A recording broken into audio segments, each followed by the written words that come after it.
Si l'ironie pouvait chauffer les chambres, je serais déjà couvert de coups de soleil. Au lieu de cela, je suis allongé ici, dans ce qui était autrefois notre sanctuaire, à écouter mes rats respirer selon ce rythme prudent et mesuré, qui hurle, je fais semblant de dormir. Après 4 mois de ce traitement glacial, je commence à penser que les ours polaires ont des mariages plus chaleureux. Je m'appelle Landon Keon, et je suis un ingénieur en mécanique qui conçoit des systèmes de CVC, chauffage, ventilation et climatisation, pour les immeubles de bureaux. L'ironie ne m'échappe pas, je passe mes journées à m'assurer que les autres restent à l'aise, tandis que ma propre maison ressemble à une morgue réfrigérée. À 40 ans, je pensais avoir compris les bases des relations humaines. Il s'avère que j'avais tout faux, aussi inutile qu'une moustiquaire sur un sous-marin. Mera bouge à côté de moi, et je capte une effluve de ce parfum hors de prix qu'elle a commencé à porter il y a 3 mois. Ce n'est pas la senteur vanille que je lui ai offerte pour Noël, mais quelque chose de vif et de sophistiqué, qui coûte probablement plus cher que mon budget course hebdomadaire. Elle est pleine de surprises coûteuses, ces derniers temps. Nouveaux vêtements, nouvelle attitude, nouvelles excuses pour travailler tard. Landon, tu es réveillé. Sa voix fend l'obscurité comme un couteau rouillé. Difficile de dormir quand la température ici pourrait conserver de la viande, marmonnai-je, sans même prendre la peine de me tourner vers elle. Il faut qu'on parle de ton attitude. Ah, nous y voilà.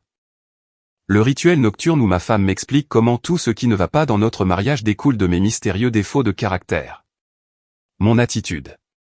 Je m'appuie sur un coude, plissant les yeux vers sa silhouette, dans la faible lumière qui filtre à travers les rideaux de notre chambre.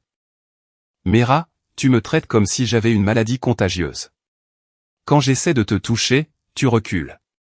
Quand je suggère de passer du temps ensemble, tu te souviens soudain de projets professionnels urgents. Mais bien sûr, discutons de mon attitude. Elle soupire, avec le flair dramatique d'une actrice de feuilleton. Tu deviens paranoïaque. J'ai été soumise à une pression énorme au travail. Adrien a poussé toute l'équipe plus fort que jamais, et le comte Henderson à lui seul l'exige. Je n'arrive pas à cacher l'agacement dans ma voix. Ton patron semble exiger beaucoup de consultations nocturnes, dernièrement. C'est exactement ce que je veux dire à propos de ton attitude. Tu es méfiant et jaloux, sans aucune raison. Adrien Valahurst est un mentor professionnel. Rien de plus. Adrien Valahurst. Ce nom rebondit dans mon cerveau, comme une bille dans une boîte de conserve. 45 ans, les cheveux argentés, il conduit une Tesla qui coûte plus cher que la maison de la plupart des gens. Il possède Valahurst Communication, le cabinet de relations publiques le plus prestigieux de la ville, où ma femme travaille en tant que cadre supérieur. D'après ce que j'ai pu rassembler, lors des rares occasions où Mera me parle encore, Adrien est le genre d'homme qui porte des costumes à 1000 €, et qui s'exprime par phrases choc, parfaitement ciselées. C'est ça. Un mentor professionnel. C'est comme ça qu'on l'appelle ? Mera se redresse brusquement, et je peux sentir son regard noir, même dans l'obscurité. Je ne peux pas avoir cette conversation avec toi, quand tu es aussi irrationnel. Tu devrais peut-être envisager une thérapie, ou une gestion de la colère. Et voilà, la classique manœuvre du miroir. Prendre n'importe quelle inquiétude légitime que je pourrais avoir, et me la renvoyer en pleine figure, comme une crêpe. Soudain, c'est moi le problème. Je suis irrationnel. J'ai besoin d'aide professionnelle. Tu sais quoi, Mera ? Peut-être que tu as raison. Peut-être que j'ai besoin d'aide pour comprendre pourquoi ma femme, depuis 8 ans, agit soudainement comme si j'étais un déchet radioactif. Elle se laisse retomber sur le lit, avec un gémissement exagéré. Je vais dormir. Nous en discuterons quand tu seras prêt à être raisonnable. Raisonnable ?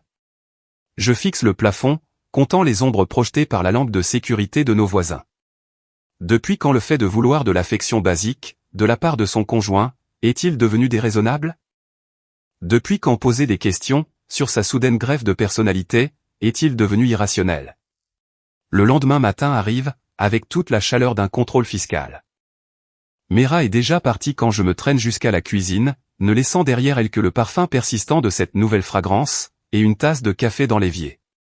Aucun mot, aucun au revoir, juste l'écho de ses talons claquant sur notre parquet, à 6h30 du matin. Je me verse du café de la cafetière qu'elle a préparé. Au moins, elle fait encore ça. Et je vérifie mon téléphone. 3 appels manqués d'Eddie Martinez, mon meilleur ami depuis l'université, et la seule personne qui me dit encore la vérité, sans l'édulcorer. Eddie répond dès la première sonnerie. Landon, mon vieux, tu parles comme si quelqu'un avait écrasé ton chien.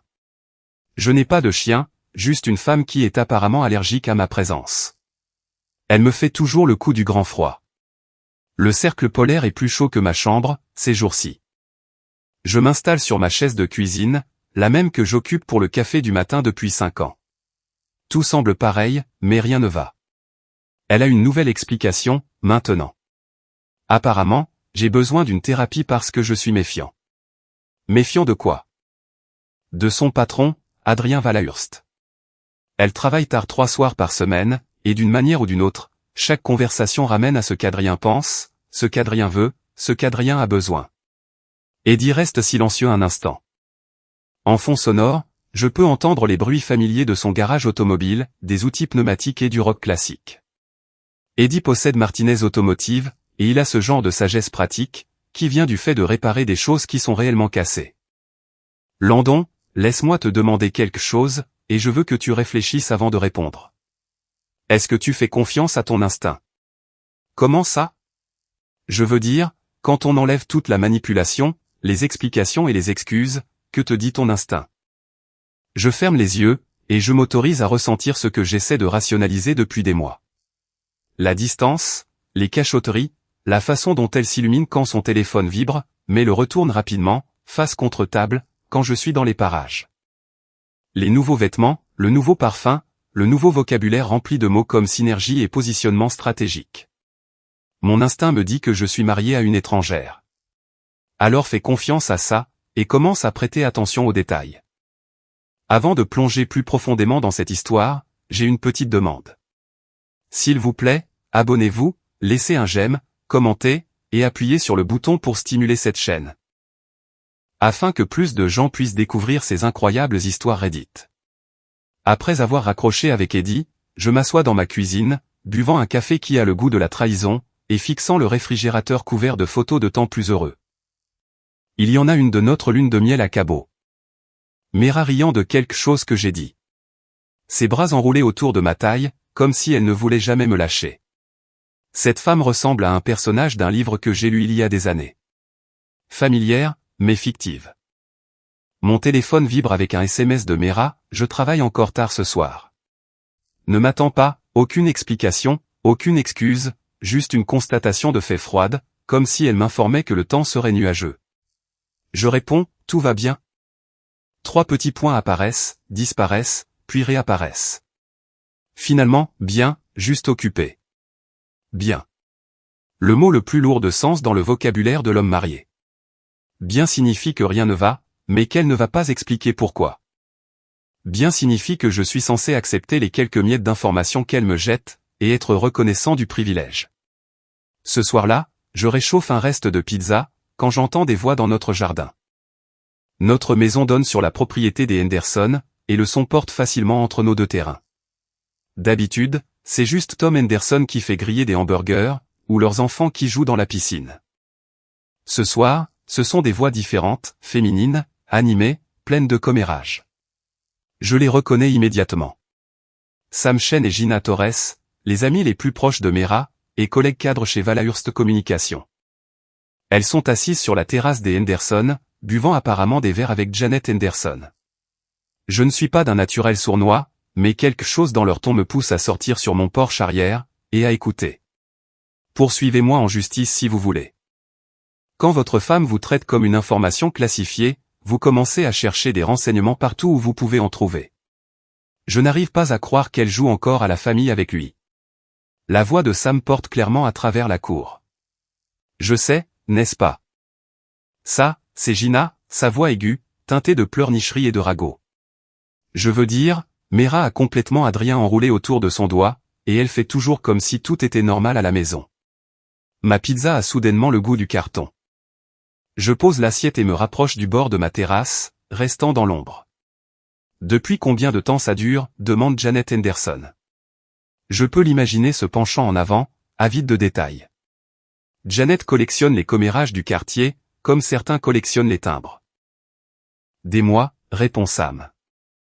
ça a commencé juste après le lancement de la campagne Morrison. Adrien était tellement impressionné par sa présentation, qu'il lui a demandé de rester tard pour une consultation privée. Avant même de s'en rendre compte, ils ont ces intenses sessions de stratégie, qui nécessitent curieusement des suites d'hôtels. Des suites d'hôtels? La voix de Janet monte d'excitation. Le Hilton au centre-ville, confirme Gina. Niveau exécutif. Mera m'a montré des photos de la vue depuis le 32e étage en disant qu'Adrien voulait un espace neutre pour un brainstorming, sans les distractions du bureau. Elle rit toute, et le son me frappe comme une gifle. Ces femmes, qui sont venues chez moi pour des dîners, qui ont célébré des fêtes avec nous, discutent de la liaison de ma femme, comme si c'était un divertissement. Et Landon, demande Janet. Est-ce qu'il sait? Tu plaisantes?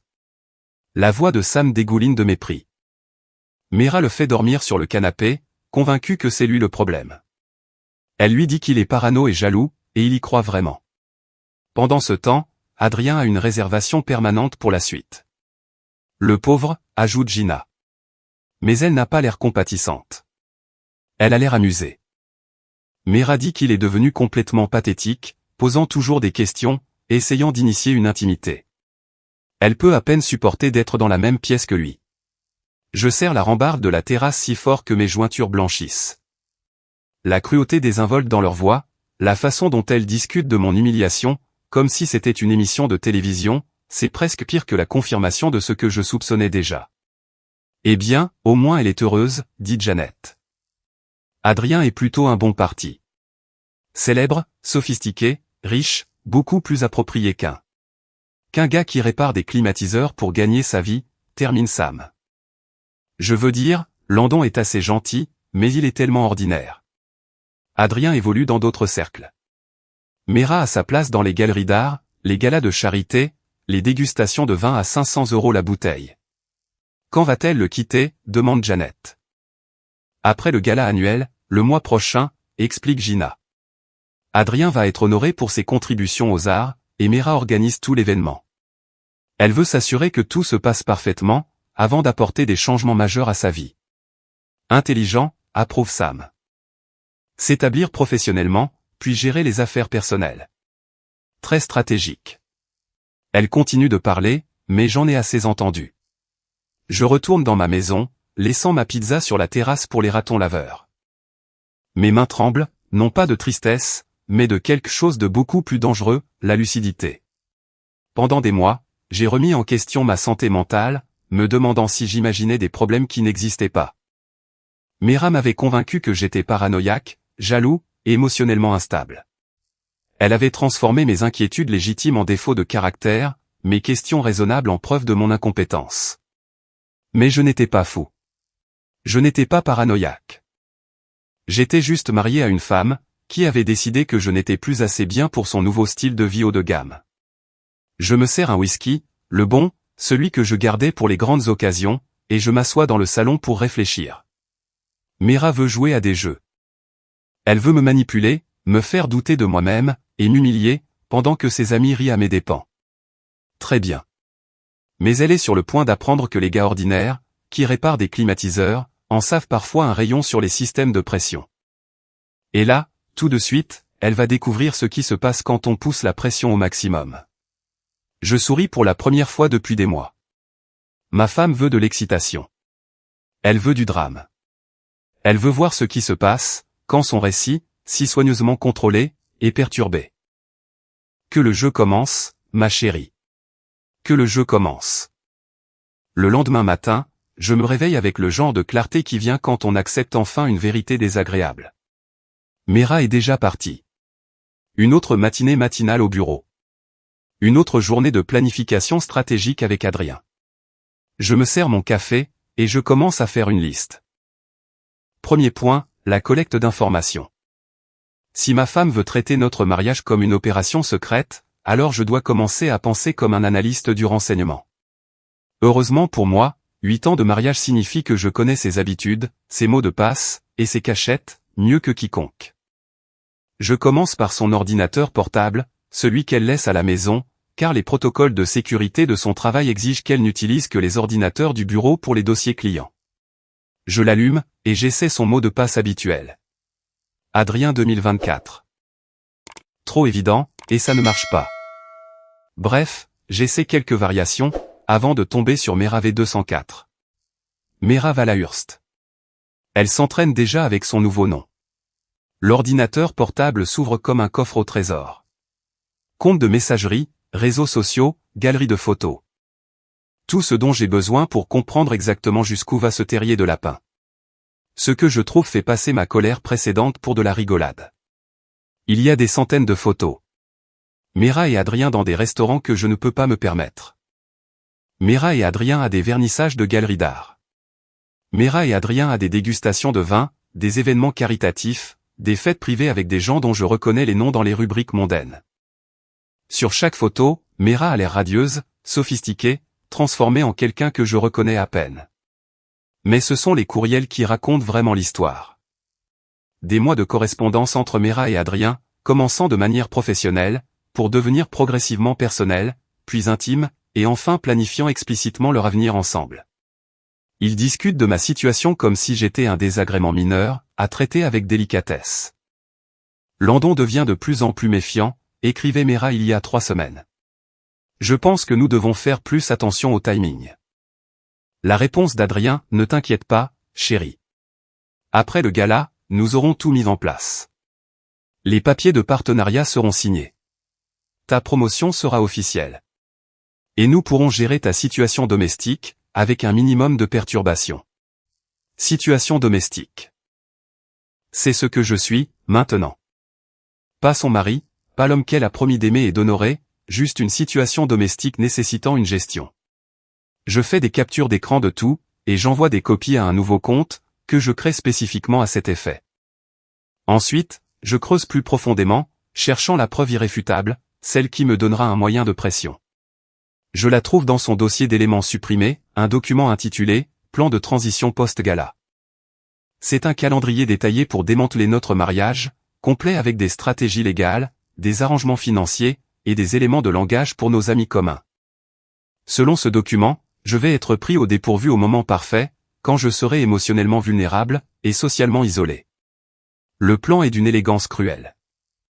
Après le gala, où Mera sera publiquement célébrée pour son succès professionnel, elle rentrera à la maison, et m'informera que notre mariage est terminé. Elle a déjà consulté un avocat, déjà identifié les biens qu'elle veut, déjà élaboré un récit qui la dépeint comme la victime d'un mari de plus en plus instable et contrôlant. Landon est devenu émotionnellement abusif, lit-on dans une section de sa déclaration préparée. Sa jalousie et sa paranoïa ont rendu notre environnement familial toxique. J'ai essayé la thérapie et le conseil conjugal, mais son comportement continue de s'aggraver. Abus émotionnel, environnement toxique, comportement qui s'aggrave. Elle va détruire ma réputation, en même temps que mon mariage, s'assurant que nos amis communs prennent son parti, tandis que je passerai pour le méchant.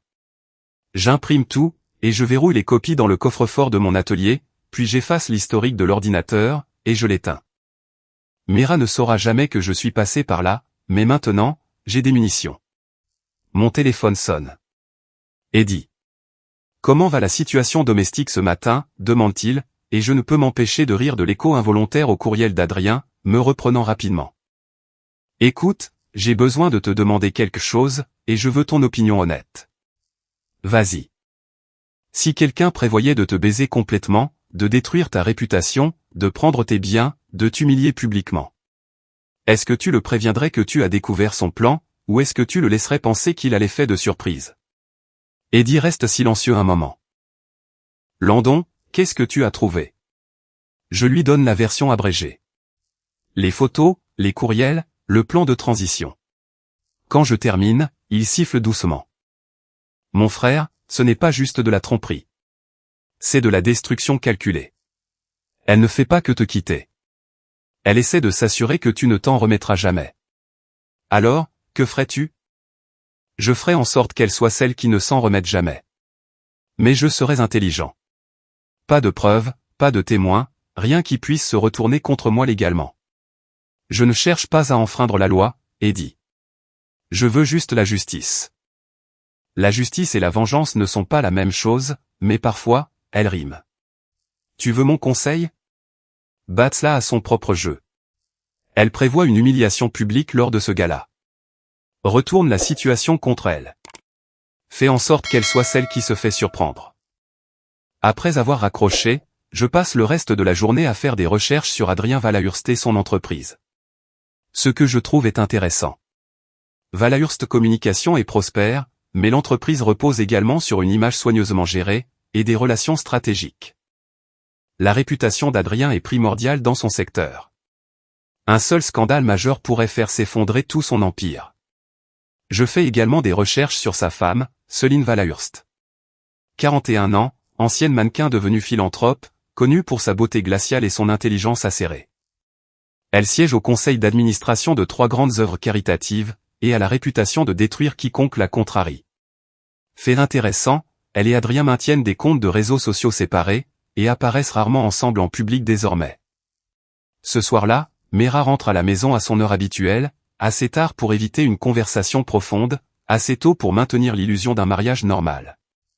Elle apporte des plats à emporter de ce bistrot branché du centre-ville, celui qui facture 30 € pour un sandwich. « J'ai pensé que tu aurais faim, dit-elle, posant le sac sur le comptoir de notre cuisine. Je t'ai pris le club d'Inde. C'est une offre de paix, ou peut-être une gestion de la culpabilité. Quoi qu'il en soit, je l'accepte avec grâce. Merci. Comment s'est passée ta journée? Très occupée. La préparation du gala me prend tout mon temps. Adrien veut que chaque détail soit parfait. Je suis sûr que oui. C'est quand, déjà? Vendredi prochain, à 20 h, dans la grande salle de bal du centre-ville. Elle fait une pause, puis ajoute avec désinvolture, tu es invité, bien sûr. Je t'ai noté comme mon accompagnant. Bien sûr qu'elle l'a fait.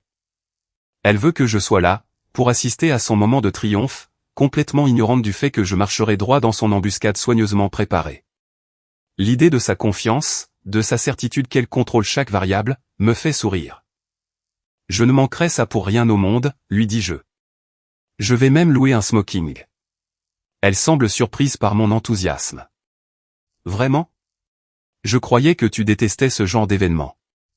C'est vrai, mais celui-ci a l'air spécial. Déterminant pour ta carrière, pourrait-on dire.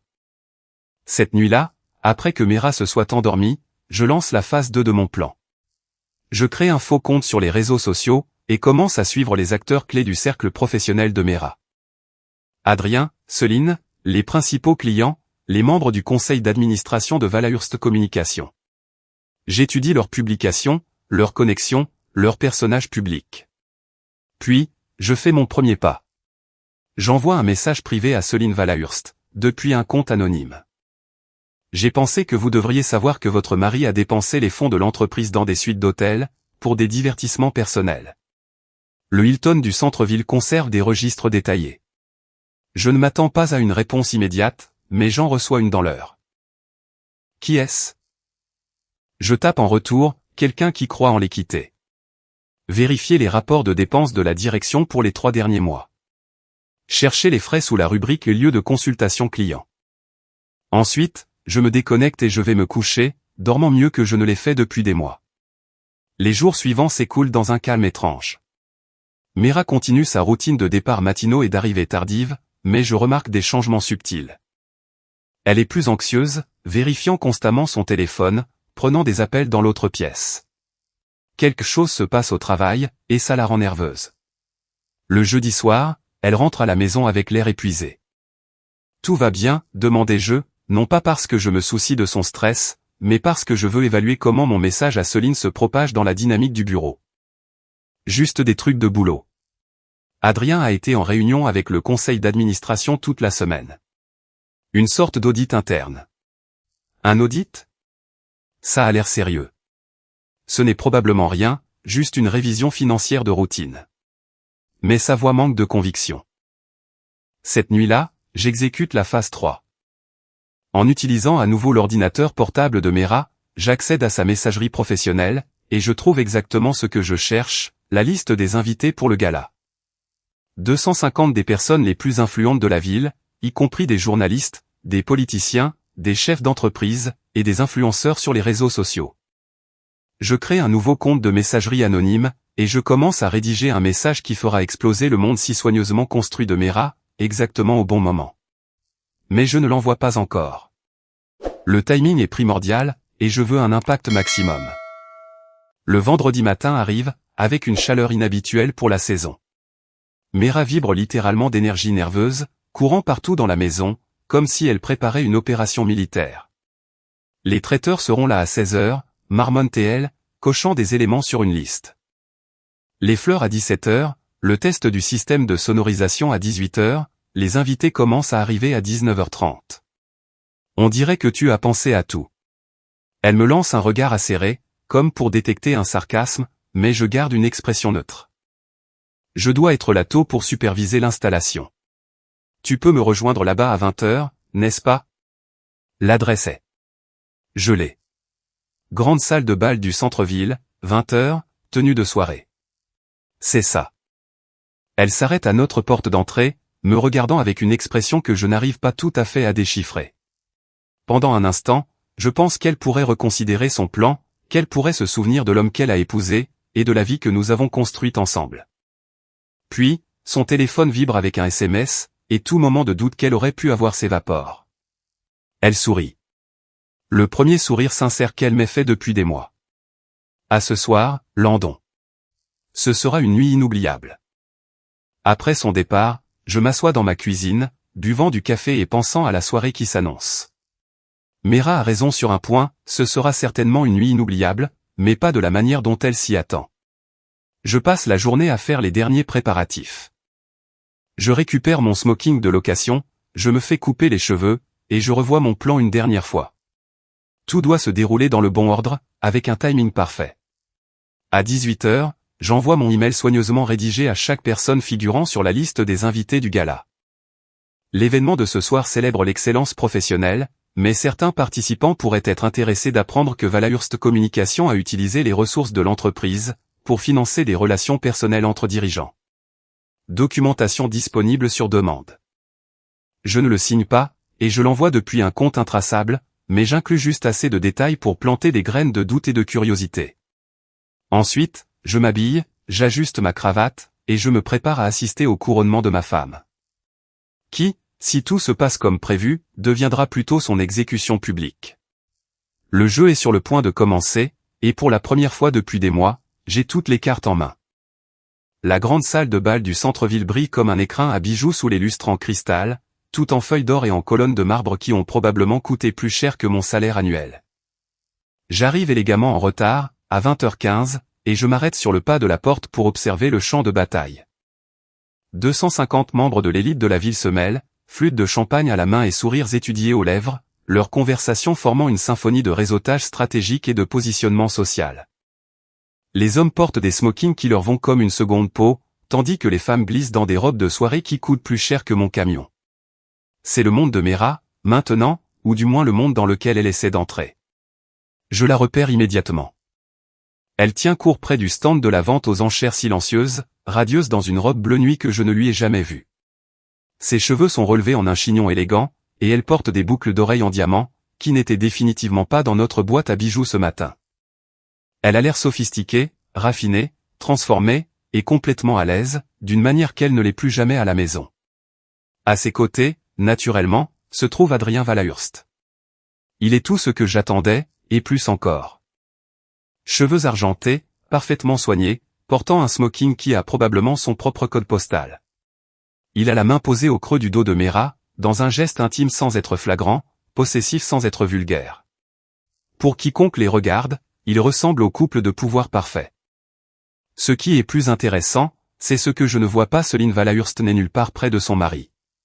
Au lieu de cela, elle est de l'autre côté de la pièce, tenant sa propre cour près du bar, entourée d'un groupe différent d'admirateurs. Elle est éblouissante, à la manière d'une reine des glaces, portant une robe blanche qui la fait ressembler à un ange vengeur. Quand elle rit à une remarque de l'un de ses compagnons, le son est tranchant et prédateur. Je me ferai un chemin à travers la foule, hochant la tête vers des connaissances, et acceptant une flûte de champagne d'un serveur qui passe. Plusieurs personnes me lancent des regards curieux. Je ne fais clairement pas partie de leur cercle social habituel, mais mon smoking et ma démarche confiante m'achètent une acceptation temporaire. Landon. La voix de Mera porte à travers la pièce, quand elle m'aperçoit. Elle me fait signe, et je peux la voir calculer l'impact visuel de ma présence. Avoir son mari ici la légitime, la fait paraître stable et ancrée, pendant qu'elle navigue sa transition vers une nouvelle vie. Je m'approche de leur petit groupe, qui comprend plusieurs personnes que je reconnais grâce aux histoires de travail de Mera. Sam Chen et Gina Torres sont là, l'air légèrement mal à l'aise en me voyant, se souvenant probablement de leur conversation dans le jardin des Henderson. Il y a aussi un homme que je ne reconnais pas. Grand et mince, avec des yeux de prédateur et une poignée de mains molles. Tout le monde, vous vous souvenez de mon mari, Landon, dit Mera, la voix enjouée et artificielle. Landon, voici Darius Int, notre nouvel associé principal. Darius Int. Le nom s'enclenche immédiatement dans ma tête. C'est l'homme des courriels de Mera, celui qui les a aidés à coordonner leur session de stratégie, et à fournir des alibis pour leur rendez-vous à l'hôtel. Il est plus jeune qu'Adrien, peut-être 35 ans, avec le genre d'ambition agressive qui irradie de ses pores comme de l'eau de Cologne. Ravi de vous rencontrer, dit Darius, serrant ma main juste un peu trop fermement. Mera parle de vous tout le temps. Que de bonnes choses, j'espère. Bien sûr. Son sourire n'atteint pas ses yeux. Elle a mentionné que vous travaillez dans la climatisation. La façon dont il le dit fait sonner ma profession comme un travail de concierge.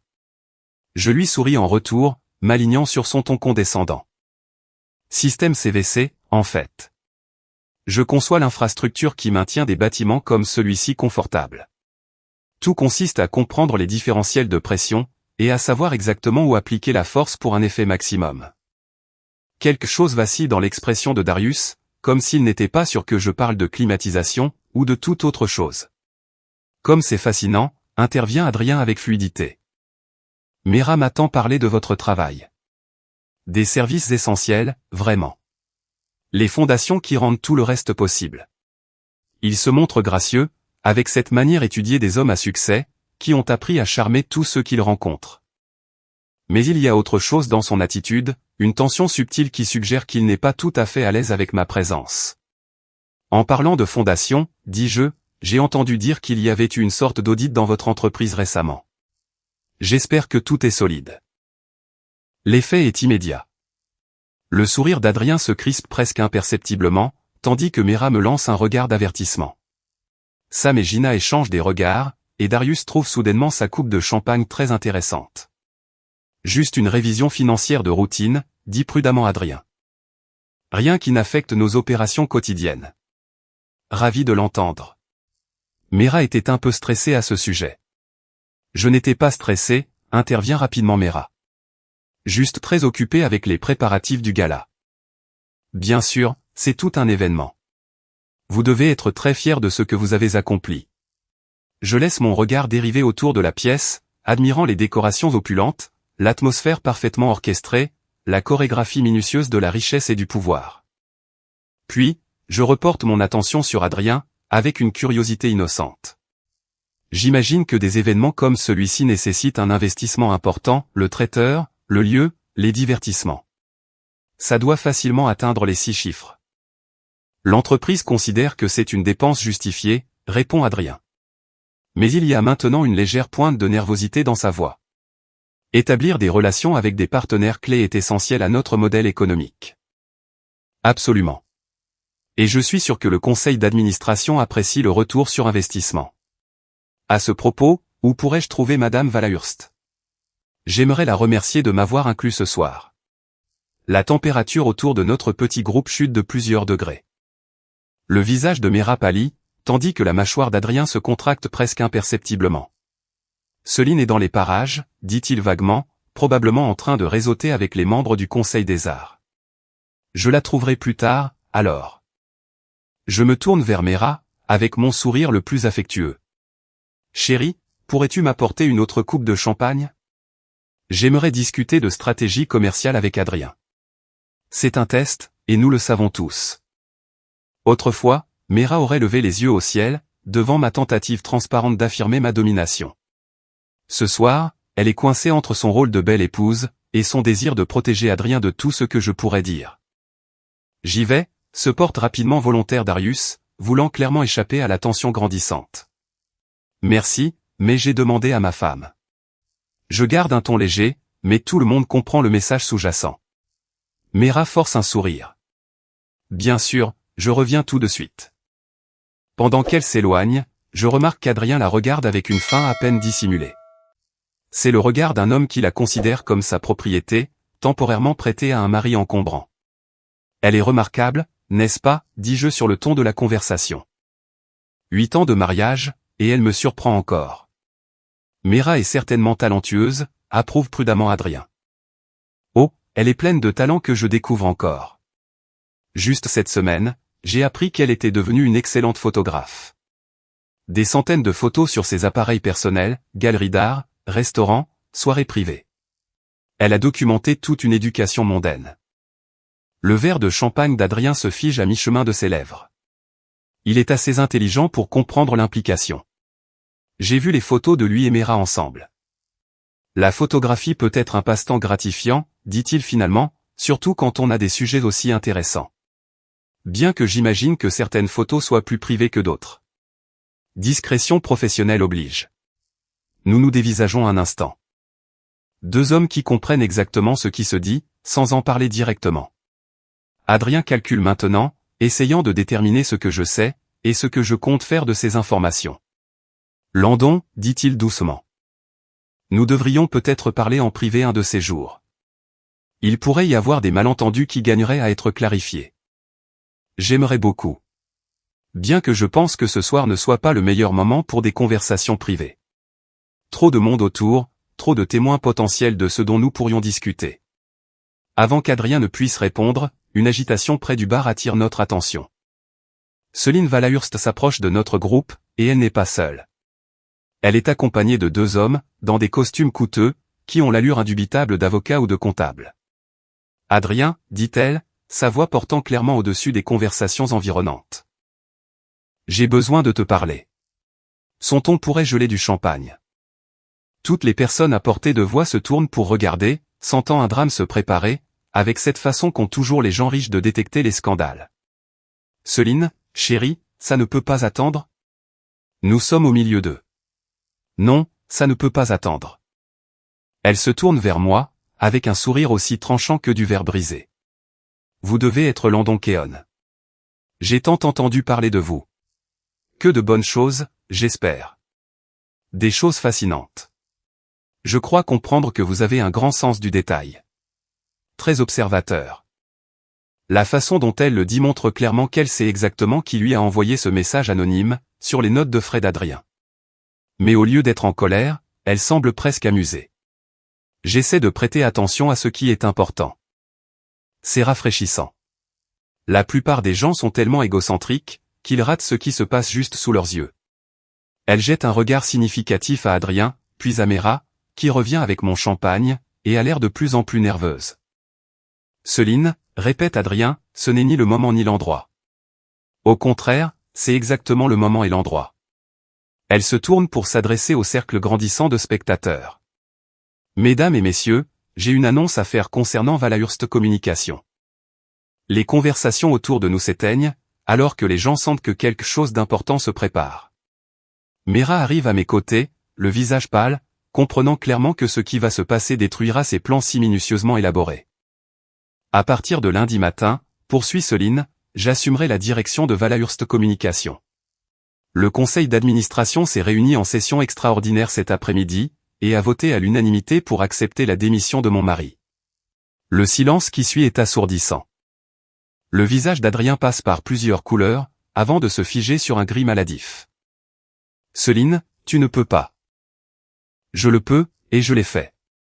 Il semble qu'il y ait eu quelques irrégularités dans les comptes de frais de l'entreprise. Des dépenses personnelles déguisées en frais professionnels, suite d'hôtels, dîners coûteux, achats de bijoux, le tout financé par l'argent de l'entreprise. Et déclaré comme frais de représentation. Elle regarde maintenant directement Mera, et son sourire est absolument prédateur. Bien sûr, nous mènerons une enquête approfondie, pour déterminer quels employés étaient au courant de ces irrégularités. Toute personne reconnue pour avoir participé à ce détournement de fonds, ou d'en avoir profité, fera face à un licenciement immédiat, et à de possibles poursuites judiciaires. La coupe de champagne de Mera glisse de ses doigts, et se brise sur le sol en marbre. Le son résonne dans la salle de bal comme un coup de feu. Je m'avance et prends la main de Céline, la portant à mes lèvres dans un geste à l'ancienne, qui attire tous les regards de la pièce. Madame Valahurst, dis-je, assez fort pour que tout le monde entende. Félicitations pour votre nouveau poste. Je suis sûr que vous apporterez une intégrité bien nécessaire à l'entreprise. Elle ne retire pas sa main. Au lieu de cela, elle se rapproche, créant une image qui restera gravée dans la mémoire de chaque observateur, l'épouse bafouée et le mari trahi, unis dans leur moment de triomphe, face aux personnes qui ont essayé de les détruire. Merci, Landon. J'ai hâte de travailler avec des personnes qui comprennent la valeur de la loyauté et de l'honnêteté. Derrière nous, je peux entendre la respiration saccadée de Mera, et le juron marmonné par Adrien. Mais je ne me retourne pas. Au lieu de cela, j'offre mon bras à Céline. M'accorderiez-vous cette danse? Je pense que le divertissement de la soirée ne fait que commencer. Alors que nous nous dirigeons vers la piste de danse, laissant dans notre sillage le chaos et les conversations chuchotées, j'aperçois le visage de Mera. Elle a l'air de quelqu'un qui vient de voir son monde entier s'effondrer au ralenti. Ce qui, bien sûr, est exactement ce qui s'est passé. Le jeu a commencé, et je ne suis plus sur la défensive. La piste de danse devient notre scène, et chaque paire d'yeux dans la grande salle de bal nous suit, alors que Céline et moi nous déplaçons vers le centre. L'orchestre, inconscient du drame qui se joue, continue de jouer une valse, offrant la bande-son parfaite pour ce qui est sur le point de devenir le moment le plus commenté du calendrier mondain de la ville. Céline bouge avec la grâce de quelqu'un né pour attirer l'attention. Sa main repose légèrement sur mon épaule, pendant que je la guide à travers les pas. Nous devons former un sacré tableau. Les conjoints trahis, unis dans leur moment de vengeance, dansant pendant que leurs partenaires infidèles regardent avec horreur. Vous réalisez, murmure-t-elle alors que nous tournons, que vous venez de faire de vous l'homme le plus intéressant de cette pièce. J'espérais cet effet, bien que je doive admettre que votre timing était parfait. Depuis combien de temps êtes-vous au courant pour Adrien et Mera? Des mois. Je monte un dossier, je rassemble des preuves, je me prépare pour ce moment précis. Son sourire est aussi tranchant que l'hiver. Votre petit conseil anonyme n'a fait qu'accélérer mon calendrier. J'espère ne pas avoir compliqué vos plans. Au contraire, vous avoir ici dans le rôle du mari digne ajoute une délicieuse couche de drame à toute l'affaire. Regardez autour de vous. Tout le monde essaie de deviner si nous sommes des complices, ou s'il s'agit d'une pure coïncidence. Je jette un coup d'œil par-dessus son épaule, et je vois qu'elle a raison. La salle de bal entière est devenue un théâtre, avec nous comme acteurs principaux, et tous les autres comme un public captivé. Mera se tient figée près du verre de champagne brisé, le visage masqué par le choc et une panique grandissante. Adrien a l'air d'essayer de décider s'il doit fuir, ou tenter de limiter les dégâts. Que se passe-t-il maintenant, demandai-je, alors que nous exécutons un tour parfait. Maintenant, nous les laissons se tortiller, pendant que nous nous amusons. Adrien est fini. Le conseil d'administration a déjà suffisamment de preuves pour le détruire complètement. Sa réputation, son entreprise, son statut social, tout est parti. Et pour votre femme? Qu'en est-il d'elle? Ça dépendra de son intelligence. Elle peut prendre ses distances avec Adrien, et espérer sauver quelque chose du naufrage, ou elle peut couler avec son navire. Quoi qu'il en soit, sa carrière chez Valahurst Communication est terminée. La musique s'intensifie, et Céline se penche plus près. Pour quiconque nous regarde, cela doit sembler intime, complice. Dites-moi, Landon, qu'espériez-vous accomplir ce soir? Une simple vengeance, ou quelque chose de plus sophistiqué? C'est une bonne question. Quand j'ai commencé ce plan, je pensais vouloir la justice, exposer la trahison de Mera, et lui faire payer les mois de manipulation et d'humiliation. Mais en me tenant ici, à regarder son monde s'effondrer en temps réel, je réalise que mes motivations ont évolué. Je voulais qu'elle comprenne ce que ça fait d'être pris au dépourvu, par quelqu'un en qui on a confiance, dis-je finalement. Qu'elle ressente le même choc, et la même impuissance, qu'elle prévoyait de m'infliger. Et maintenant qu'elle a exactement cela. Je réfléchis à la question en dansant, étudiant le visage de Mera à l'autre bout de la pièce. Elle discute de manière animée avec Darius et Sam, essayant clairement de formuler une sorte de réponse au désastre qui se déroule. Mais il y a de la panique dans ses mouvements, du désespoir dans ses gestes. Maintenant, je veux m'assurer qu'elle n'aura plus jamais l'occasion de faire ça à qui que ce soit d'autre. Le rire de Céline ressemble à des clochettes d'argent au bord tranchant. Oh, je vous aime bien. La plupart des hommes se contenteraient d'exposer la liaison. Vous pensez stratégie. J'ai appris en regardant ma femme planifier ma destruction. Elle a été très minutieuse. Montrez-moi. La musique s'arrête, mais au lieu de me lâcher, Céline prend mon bras et me guide vers le bord de la piste de danse. Nous sommes toujours le centre d'attention, jouant toujours nos rôles dans le drame le plus captivant de la soirée. Je dois récupérer quelque chose dans ma voiture, lui dis-je. Des preuves qui pourraient vous intéresser. Montrez le chemin. Nous traversons la salle de bal ensemble, et la foule s'écarte devant nous comme si nous étions de la royauté. Je peux sentir le poids de centaines de regards, l'électricité des spéculations chuchotées. Derrière nous, j'entends Mera appeler mon nom, mais je ne me retourne pas. Le parking couvert de l'hôtel offre un contraste saisissant avec l'opulente salle de bal, du béton et des néons, au lieu du marbre et du cristal. Je conduis Céline à mon camion, et je récupère le dossier des documents que j'ai imprimés depuis l'ordinateur de Mera. « Qu'est-ce que je regarde ?» demande-t-elle, alors que je lui tends les papiers. Le plan de transition de Mera. Un calendrier détaillé pour me quitter, incluant des stratégies légales et des tactiques de diffamation. Elle planifie ça depuis des mois. Céline parcourt les documents, son expression devenant de plus en plus prédatrice à chaque page. Lorsqu'elle atteint la section sur les allégations de violence psychologique, elle se met à rire. Elle allait détruire votre réputation pour couvrir ses traces. Astucieux, mais négligent. Ces courriels constituent des preuves recevables, si elle essaie de donner suite à l'une de ces accusations. Il y a plus. Je lui montre les photos, les notes de frais, la chronologie documentée de la liaison d'Adrien financée par l'entreprise. Tout ce dont vous avez besoin, pour vous assurer qu'ils fassent tous les deux face aux conséquences. Minutieux. Je suis impressionné. Elle me rend les documents. La question, maintenant, est de savoir ce que vous voulez faire de ces informations. Comment ça? Vous avez suffisamment de preuves pour les détruire tous les deux, complètement. La carrière de Mera, sa réputation, sa sécurité financière. Vous pourriez tout éliminer. Mais la vengeance est un plat qui se mange avec précision. Trop de force. Et vous passez pour quelqu'un de vindicatif. Trop peu, et il pourrait s'en remettre. Avant que je puisse répondre, l'ascenseur du garage retentit, et Darius sort. Il regarde nerveusement autour de lui, avant de nous repérer près de mon camion. Landon, appelle-t-il, s'approchant avec ce genre de fausse assurance qui vient du désespoir. Il faut qu'on parle. Céline lève un sourcil. Un de vos amis? Le complice de Mera. Il a aidé à coordonner leur rendez-vous à l'hôtel. Comme c'est délicieusement pratique. Elle recule légèrement, se positionnant pour observer, tout en restant en dehors de la confrontation directe. Darius nous rejoint, légèrement essoufflé par sa course pour nous rattraper. Son smoking est froissé, et il y a de la sueur sur son front, malgré la fraîcheur du garage. Écoutez, je ne sais pas à quel jeu vous jouez là-haut, mais vous devez arrêter. Vous embarrassez Mera, et vous mettez tout le monde mal à l'aise. Vraiment? Je pensais juste profiter d'une danse avec Madame Valahurst. Vous voyez ce que je veux dire. Toute cette comédie du mari innocent. Nous savons tous que vous êtes méfiant et jaloux depuis des mois. Mera nous a parlé de votre comportement, de vos accusations, de votre paranoïa. Ah oui? Qu'est-ce qu'elle vous a dit, exactement? Darius jette un coup d'œil à Céline, clairement mal à l'aise de discuter de détails personnels devant une inconnue, mais trop agitée pour s'arrêter.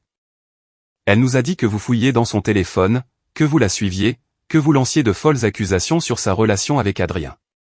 Elle avait peur d'être seule avec vous. Peur de moi. Je laisse une surprise sincère colorer ma voix. C'est intéressant. Quand exactement a-t-elle exprimé ses craintes? Comment ça? Je veux dire, si Mera avait vraiment peur de son mari, n'aurait-elle pas documenté cette peur? Des rapports de police, peut-être des plaintes à des amis ou à la famille, des preuves de ce comportement prétendument paranoïaque et contrôlant. L'assurance de Darius vacille. Elle ne voulait pas aggraver les choses. Ou peut-être, intervient doucement Céline, n'a-t-elle rien documenté parce qu'il n'y avait rien à documenter. Peut-être que le comportement paranoïaque et contrôlant n'existe que dans des courriels soigneusement rédigés, et des conversations stratégiques. Qui êtes-vous? Je suis la femme dont le mari a détourné les fonds de l'entreprise, pour payer des suites d'hôtel avec votre collègue. Je suis également la femme qui contrôle désormais Valahurst Communication, et qui va mener une enquête très approfondie pour savoir qui savait quoi, et quand. Le visage de Darius perd ses couleurs. Je ne savais rien d'aucun détournement. Mera a dit qu'elle avait besoin d'alibi pour des rendez-vous clients. Des rendez-vous clients. La voix de Soline est glaciale. C'est comme ça que vous les appelez? Et vous avez fourni ces alibis par bonté d'âme? Nous sommes amis, collègues. J'aidais juste à gérer une situation difficile. Une situation difficile étant son mariage avec l'homme qui se tient juste ici. Darius nous regarde tour à tour, réalisant clairement qu'il a marché dans un piège, mais ne sachant pas comment s'en échapper. Landon, écoutez, on est peut-être parti du mauvais pied. Mera tient à vous. Vraiment. Mais elle a été soumise à beaucoup de pression au travail. Et Adrien a été très exigeant. Stop. Je lève la main. Arrêtez. Je sais pour les suites d'hôtel. Je sais pour les cartes de crédit de l'entreprise. Je sais pour le plan de transition, et la stratégie de diffamation. Je sais tout, Darius. Il chancelle légèrement, comme si je l'avais frappé physiquement. Vous. Comment? Parce que contrairement à ma femme, je sais très bien garder des secrets. La question, maintenant, est de savoir ce que vous allez faire de l'information selon laquelle votre carrière chez Valahurst Communication est terminée. Soline s'avance, sa présence soudainement intimidante, malgré son apparence élégante. Monsieur Hint, vous avez deux choix. Vous pouvez coopérer avec notre enquête, témoigner sur ce que vous saviez et quand vous l'avez su, et accepter un licenciement avec une référence neutre. Ou bien, vous pouvez continuer à mentir. Faire face à d'éventuelles poursuites judiciaires pour votre rôle dans le système de détournement de fonds, et vous retrouver sur liste noire de toutes les agences de relations publiques de la ville. Je n'ai jamais pris d'argent. Mais vous avez fourni de faux alibis à quelqu'un qui volait les fonds de l'entreprise. En termes juridiques, cela fait de vous un complice. Darius a l'air de vouloir vomir. Que voulez-vous que je fasse? Remontez, lui dis-je. Dites à Mera que son mari sait tout, et que son plan de transition a été définitivement annulé. Dites-lui que si elle veut discuter de notre mariage, elle peut le faire honnêtement à la maison, sans scénario ni stratégie. Et si elle demande ce que vous comptez faire? Je souris, et à en juger par l'expression de Darius, ça ne doit pas être un spectacle agréable, dites-lui que je ne fais que commencer. Nous retournons dans la salle de bal pour y trouver un chaos à peine contenu, sous un vernis de conversation civilisée. La nouvelle de la chute d'Adrien s'est propagée dans la foule comme une traînée de poudre, et partout où je regarde, je vois des groupes de personnes engagées dans des discussions urgentes et chuchotées. La hiérarchie sociale de la pièce a considérablement changé. Ceux qui courtisaient les faveurs d'Adrien il y a une heure prennent maintenant leur distance, tandis que d'autres se positionnent pour s'attirer les bonnes grâces de Soline. Mera se tient près de la vente aux enchères silencieuse, entourée de Sam, Gina et de plusieurs autres employés de Valahurst. D'après leur langage corporel, il est clair qu'ils sont en mode crise, essayant de déterminer comment sauver leur carrière des décombres de l'empire d'Adrien. Quand elle me voit entrer avec Soline, son visage passe par une série d'expressions, le choc, la colère, la peur, et enfin le calcul. Excusez-moi, dis-je à Soline. Je pense qu'il est temps d'avoir une conversation privée avec ma femme. Bien sûr. Mais Landon. Elle pose une main sur mon bras. Souvenez-vous de ce que nous avons dit sur la précision. Trop de force, et vous devenez le méchant de votre propre histoire. Je hoche la tête, et je me ferai un chemin à travers la salle. La foule s'écarte devant moi, et je peux sentir le poids de leur attention. Tout le monde sait que quelque chose d'important se passe, mais ils ne savent pas exactement quoi, ni comment cela va se terminer. Mera, dis-je en m'approchant de son groupe. Il faut qu'on parle. Pas ici, siffle-t-elle, regardant les visages qui nous observent. Pas devant tout le monde. Alors où? Dans ton bureau? Au Hilton du centre-ville? Ou peut-être qu'on devrait juste attendre que ton plan de transition entre en vigueur? L'effet est immédiat. Sam et Gina échangent des regards alarmés, tandis que les autres employés se trouvent soudainement des raisons d'être ailleurs. En quelques instants, Mera et moi sommes seuls dans notre petite bulle de tension. Je ne sais pas ce que tu penses savoir. Je sais tout, Mera. Les courriels, les photos, les notes de frais, la stratégie légale. Je sais pour les fausses allégations de violence psychologique que tu comptais déposer. Je sais pour la campagne de diffamation. Je connais ton nouveau nom, Mera Valahurst. Elle se fige complètement, comme un cerf sentant un prédateur. Tu as fouillé dans mes fichiers personnels. Tes fichiers personnels sur la destruction de ma vie. Oui, je l'ai fait. Appelle ça de la légitime défense. Tu n'en avais pas le droit. Je n'en avais pas le droit. Ma voix s'élève légèrement, et plusieurs conversations à proximité s'interrompent. Mera, tu prévoyais de détruire systématiquement ma réputation, de voler nos biens, et de me faire passer pour un mari violent afin de couvrir ta liaison. Mais moi, je n'avais pas le droit de me protéger?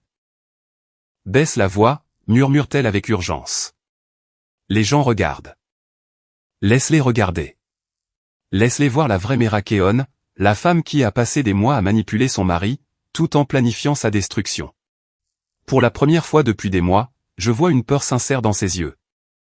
Pas la vulnérabilité calculée qu'elle jouait, mais une véritable terreur à l'idée que son image si soigneusement construite s'effondre en public. Landon, je t'en prie. On peut arranger ça. On peut suivre une thérapie. On peut. On peut quoi? Faire semblant que tu n'as pas eu de liaison? Faire semblant que tu ne prévoyais pas de me faire passer pour un agresseur? Faire semblant que tu n'as pas volé l'argent de l'entreprise, pour financer ton nouveau style de vie? Je n'ai jamais rien volé. Non, tu t'es contenté d'accepter de l'argent volé. Bijoux, vêtements, dîners, suite d'hôtel. Le tout payé avec des fonds d'entreprise détournés. Ça fait de toi une complice. La couleur quitte son visage, alors qu'elle réalise les implications légales. Adrien a dit que c'était des frais professionnels légitimes. Adrien a dit beaucoup de choses. Malheureusement pour vous deux, sa femme n'est pas d'accord. À l'autre bout de la pièce, je peux voir Adrien en pleine discussion animée avec les deux avocats amenés par Soline. Ses gestes deviennent de plus en plus frénétiques, tandis qu'il conserve l'expression impassible d'homme annonçant de très mauvaises nouvelles. C'est de la folie, dit Mera, mais sa voix manque de conviction. Tu détruis nos deux vies pour un malentendu. Un malentendu? Mera, tu as écrit un plan détaillé pour ruiner ma réputation et voler nos biens. Tu as documenté ta liaison avec des centaines de photos et de courriels.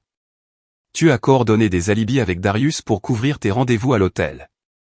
Quelle partie de tout ça a été un malentendu? Nous. Ce n'était pas censé se passer comme ça. Non, c'était censé se passer selon ton calendrier, avec moi dans le rôle de la victime crédule. Mais voici la chose à propos des systèmes de pression, Mera, quand on essaie de les contrôler artificiellement, ils finissent toujours par trouver leur propre point de relâchement. Elle me regarde comme si elle voyait un inconnu. Qu'est-ce qui t'est arrivé? Tu étais prévisible, avant. Avant, je te faisais confiance. C'était mon erreur. Avant qu'elle ne puisse répondre, Darius apparaît à ses côtés, l'air sur le point de faire de l'hyperventilation. Mera, nous devons partir, tout de suite. La sécurité pose des questions sur les comptes de frais, et les ressources humaines veulent nous voir à la première heure lundi matin. Qu'est-ce que tu leur as dit, exige-t-elle. Rien. Mais Soline Valahurst a des documents sur tout. Chaque frais d'hôtel, chaque dîner, chaque bijou qu'Adrien t'a acheté. Tout est là, et tout est traçable jusqu'au compte de l'entreprise. Mera se tourne vers moi et, l'espace d'un instant, je vois un éclair de la femme que j'ai épousée, vulnérable, effrayée, humaine. Mais cela est rapidement remplacé par cette expression calculatrice, que j'ai appris à si bien connaître. Qu'est-ce que tu veux, Landon? L'argent, la maison? Qu'est-ce qu'il faudra pour que tout ça disparaisse? Je veux que tu comprennes ce que ça fait, d'avoir sa vie détruite par quelqu'un en qui on avait confiance. Je veux que tu ressentes la même impuissance que celle que tu prévoyais de m'infliger. Alors c'est ça. De la vengeance. C'est de la justice. Il y a une différence. Et pour nous? Notre mariage? Je la regarde. Je la regarde vraiment, pour ce qui semble être la première fois depuis des mois. La robe de soirée coûteuse, les bijoux empruntés, la façade de sophistication si soigneusement construite. Sous tout cela, elle est toujours la femme qui a passé des mois à me mentir en plein visage, tout en planifiant ma destruction. Notre mariage s'est terminé, au moment où tu as décidé que je n'étais plus assez bien pour ton style de vie amélioré. Tout ce qui s'est passé depuis n'était que du théâtre. Ce n'est pas vrai. Vraiment? À quand remonte la dernière fois que tu m'as regardé, sans calculer comment me manipuler? À quand remonte la dernière fois que tu m'as parlé sans avoir une arrière-pensée? À quand remonte la dernière fois que tu m'as traité comme un mari, au lieu d'un obstacle à gérer? Elle ouvre la bouche pour répondre, puis la referme. Nous connaissons tous les deux la réponse. Mera, dit Darius avec urgence. Nous devons vraiment y aller. Les avocats d'Adrien disent que nous devrions tous prendre notre propre représentation légale. Des avocats? La voix de Mera est petite, effrayée. Le détournement de fonds est un crime, lui dis-je d'un ton neutre. Même si tu n'en étais que la bénéficiaire, tu pourrais faire face à des accusations. Adrien va certainement être inculpé. La question est de savoir si tu es assez intelligente pour prendre tes distances avec lui, avant qu'il n'essaie de t'entraîner dans sa chute. Comme invoqué par notre conversation, Adrien apparaît à côté de nous. Son calme de tout à l'heure s'est complètement évaporé, remplacé par une panique à peine contrôlée. Mera, chérie, nous devons coordonner notre réponse. Mes avocats disent. Ne le fais pas. Je m'interpose entre eux, et Adrien s'arrête net. Ne l'appelle pas chérie. Ne la touche pas. Ne la regarde même pas. Ta relation avec ma femme est terminée. Landon, vous ne comprenez pas la complexité de la situation. Je comprends que tu as détourné l'argent de l'entreprise, pour financer ta liaison avec ma femme. Je comprends que tu es sur le point d'être arrêté. Et je comprends que si tu continues d'essayer d'impliquer Mera dans tes problèmes juridiques. Je m'assurerai que chaque détail de votre relation devienne de notoriété publique. Le visage d'Adrien vire au rouge. Vous ne pouvez pas me menacer. Je ne te menace pas. Je te le promets. Reste loin de ma femme, ou je détruirai ce qu'il reste de ta réputation. Pendant un instant, je pense qu'Adrien va vraiment essayer de se battre contre moi. Ses mains se serrent en poing, et sa respiration devient rapide et superficielle. Mais alors, Céline apparaît à ses côtés, et toute la combativité qu'il avait en lui s'évapore. Adrien, dit-elle d'un ton agréable, tes avocats sont prêts à t'escorter vers la sortie. Quelque chose à propos d'éviter des accusations supplémentaires. Il regarde Céline, puis moi, réalisant qu'il a été complètement surpassé. Sans un mot de plus, il se retourne et s'éloigne, flanqué de son équipe juridique. Eh bien, dit Céline en le regardant partir. C'était satisfaisant. Bien que je soupçonne que ce soit loin d'être terminé. Que se passe-t-il maintenant, demande Mera, et il y a un véritable désespoir dans sa voix. Maintenant, tu rentres à la maison, lui dis-je. Tu fais tes valises, tu trouves un avocat, et tu cherches comment reconstruire ta vie, sans détruire celle de personne d'autre dans le processus. Où suis-je censé aller? Ce n'est plus mon problème. Je me retourne pour partir, mais elle m'attrape le bras. Landon, s'il te plaît. Je sais que j'ai fait des erreurs, mais on peut réparer ça. On peut recommencer à zéro. Recommencer à zéro. Je regarde sa main sur mon bras, puis son visage. Mera, tu as passé des mois à planifier de me faire passer pour un agresseur. Tu allais détruire ma réputation, voler nos biens, et me laisser sans rien.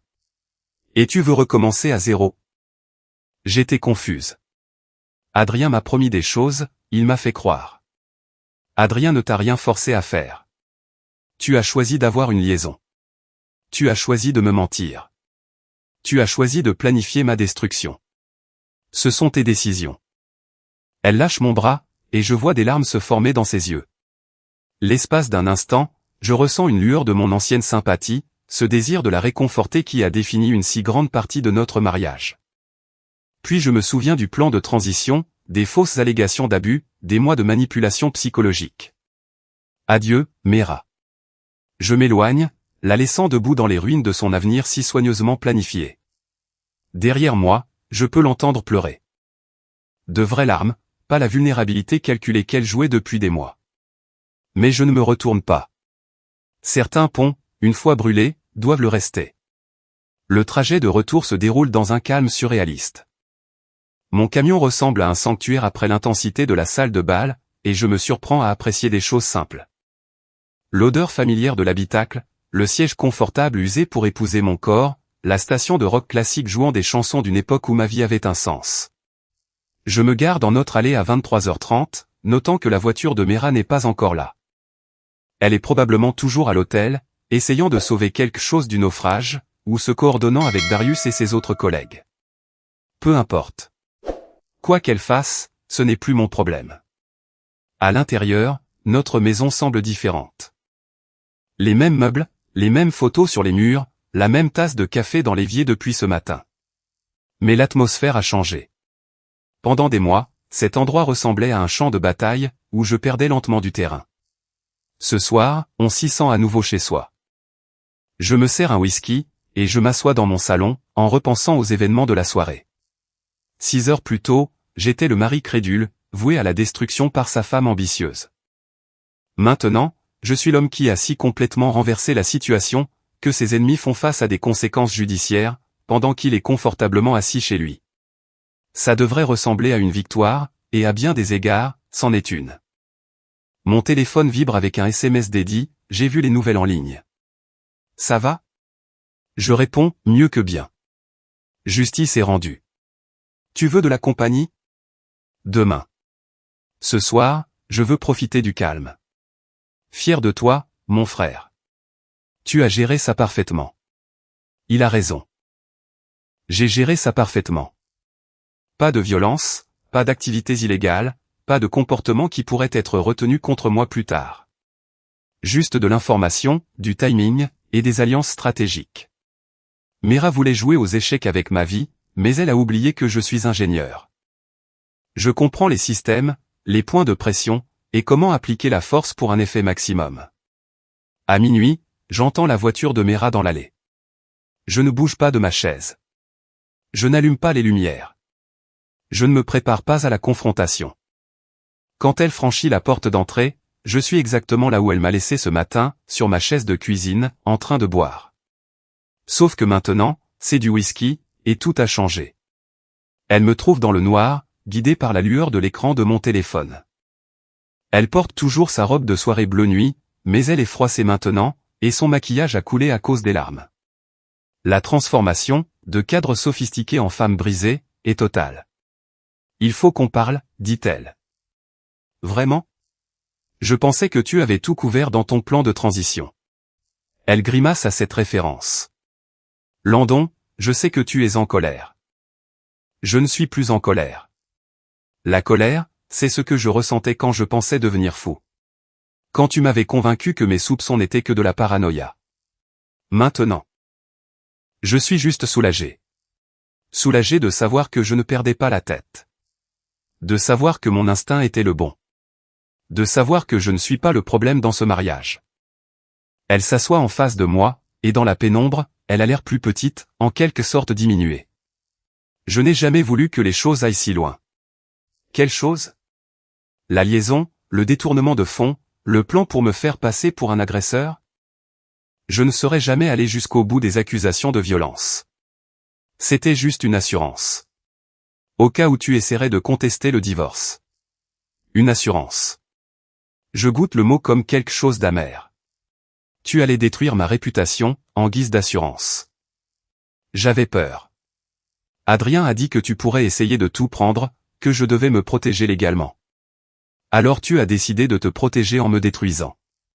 Elle ne répond pas, ce qui est une réponse suffisante. Que se passe-t-il maintenant, demande-t-elle finalement. Maintenant, tu fais face aux conséquences de tes choix. Adrien est accusé de détournement de fonds. Tu vas probablement être accusé de complicité. Ta carrière chez Valahurst est terminée, et ta réputation dans le milieu est détruite. Et nous? Il n'y a pas de nous, Mera. Il n'y en a plus depuis des mois. Tu m'as juste géré, pendant que tu planifiais ta stratégie de sortie. Ce n'est pas vrai. Vraiment? À quand remonte la dernière fois que tu m'as touché, sans en calculer les faits? À quand remonte la dernière fois que tu m'as dit que tu m'aimais, et que tu le pensais vraiment? À quand remonte la dernière fois que tu m'as regardé en voyant ton mari? Au lieu d'un obstacle à tes ambitions? Elle pleure à nouveau, mais ses larmes semblent différentes de celles de l'hôtel. Moins calculées, plus sincères. Je t'aimais. Je t'aime. Tu aimes l'idée de moi. La sécurité, la stabilité, la légitimité que j'apportais pendant que tu explorais d'autres options. Mais tu ne m'aimes pas, Mera. Si tu m'aimais, tu n'aurais pas été capable de planifier ma destruction avec autant de détails. J'étais confuse. Adrien m'a fait me sentir sophistiquée, importante. Il m'a montré un monde dont je ne soupçonnais même pas l'existence. Un monde bâti sur de l'argent détourné et des mensonges. Je le sais maintenant. Mais à l'époque, ça semblait réel. Ça ressemblait à la vie que j'étais censé avoir. Je finis mon whisky, et je pose le verre avec un soin délibéré. La vie que tu étais censé avoir. Pas la vie que nous avons construite ensemble, mais la vie que tu méritais, au lieu d'être coincé avec un gars ordinaire qui répare des climatiseurs. Je n'ai jamais dit ça. Tu n'en as pas eu besoin. C'était dans chaque regard, chaque soupir, chaque excuse pour expliquer pourquoi tu ne pouvais pas avoir d'intimité avec ton propre mari. Tu as clairement fait comprendre que je n'étais pas assez bien pour la personne que tu voulais devenir. Et maintenant? Tu obtiens ta vengeance, et je perds tout.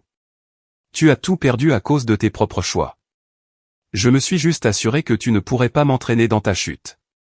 Elle reste silencieuse pendant un long moment, et je la vois assimiler la réalité de sa situation. La liaison est exposée. La piste de l'argent est documentée. Sa carrière est terminée. Et son mariage est détruit. Toute cette planification minutieuse, tout ce positionnement stratégique, toute cette manipulation. Rien de tout cela n'a fonctionné. J'aurai besoin de temps pour trouver un endroit où loger, dit-elle finalement. Prends le temps dont tu as besoin. Mais comprends bien que cette maison, nos comptes, nos biens communs. Ils sont protégés maintenant. Tu ne pourras pas exécuter ton plan de transition. J'ai signé un contrat de mariage. Je sais que je n'ai aucun droit sur la majeure partie de tout ça. C'est intelligent de t'en souvenir maintenant. Elle se lève, vacillant légèrement. Que ce soit de fatigue, d'alcool, ou sous le poids de sa situation, je ne saurais le dire. Pour ce que ça vaut, Landon. Je suis désolé. Pas d'être parti, nous savons tous les deux que ce mariage était terminé, mais pour la façon dont j'ai prévu de le faire. Pour les mensonges, la manipulation, la cruauté. Tu ne méritais pas ça. C'est la première chose honnête qu'elle me dit depuis des mois. Et malgré tout, je ressens une lueur de mon ancienne affection. Non, je ne le méritais pas. Mais merci de l'avoir dit. Elle se retourne pour partir, puis s'arrête. Cette femme ce soir. Céline. Es-tu? Suis-je quoi? Es-tu impliqué avec elle? Je réfléchis à la question. Céline et moi sommes des alliés, unis par notre expérience commune de la trahison, et notre désir de justice. Mais il y a aussi autre chose. Une connexion forgée dans le creuset de la vengeance. Un respect mutuel, né du fait de s'être regardé exécuter des stratégies parfaites sous pression. Nous nous comprenons, dis-je finalement. Fais attention, Landon. Elle n'est pas ce qu'elle semble être. Toi non plus. Mera hoche la tête, acceptant la vérité de cette déclaration. Puis elle monte à l'étage pour faire ses valises, me laissant seul dans ma cuisine, avec mon verre vide et mes pensées. Dehors, le quartier est calme. Des gens normaux vivant des vies normales, ignorant qu'à quelques kilomètres de là, l'ordre social de leur ville a été définitivement altéré. Ce soir, demain, les rumeurs se répandront. La nouvelle éclatera. Les conséquences judiciaires commenceront. Mais là, en ce moment précis, je suis simplement un homme assis dans sa propre maison, libéré de la manipulation et des mensonges pour la première fois depuis des mois. La pression qui s'accumulait dans ma poitrine, depuis le début de ce cauchemar, se relâche enfin, et je peux respirer à nouveau. Mon téléphone vibre avec un SMS de Céline, merci pour ce soir. Vous étiez magnifique. Je réponds, merci pour l'opportunité. C'était éducatif. Déjeuner demain? Nous devrions discuter des prochaines étapes. Les prochaines étapes. Adrien ne partira pas sans faire de bruit, et Mera pourrait essayer de sauver sa réputation en rejetant la faute. Nous devrions coordonner notre réponse. Elle a raison, bien sûr. Ce soir n'était que le premier coup de ce qui sera probablement une partie plus longue. Mais pour la première fois depuis des mois, je joue en position de force. Un déjeuner me semble parfait, je réponds. À l'étage, je peux entendre Mera s'activer, ouvrir des tiroirs, fermer des valises. Les sons d'une vie qui se démantèle, de conséquences qui arrivent enfin. Je me sers un autre whisky, et je lève mon verre dans un toast silencieux à la pièce vide. Fin de partie, dis-je doucement. Et le bon camp a gagné. Demain amènera des avocats, des journalistes, et les conséquences chaotiques des révélations de ce soir. Mera essaiera de reconstruire sa vie ailleurs, probablement avec une nouvelle identité, et une histoire soigneusement élaborée, où elle sera la victime de circonstances indépendantes de sa volonté. Mais ce soir, la justice a été rendue, avec précision et élégance. Les personnes qui ont essayé de me détruire font face à leur propre destruction, tandis que je suis confortablement assis chez moi, à planifier mon prochain coup. Ce n'est pas de la vengeance. Ce n'est même pas de la satisfaction. C'est simplement le résultat naturel de la pression, qui trouve son point de relâchement approprié. Et parfois, c'est la plus belle chose au monde. Le jeu est terminé, et je suis toujours debout. C'est une victoire suffisante.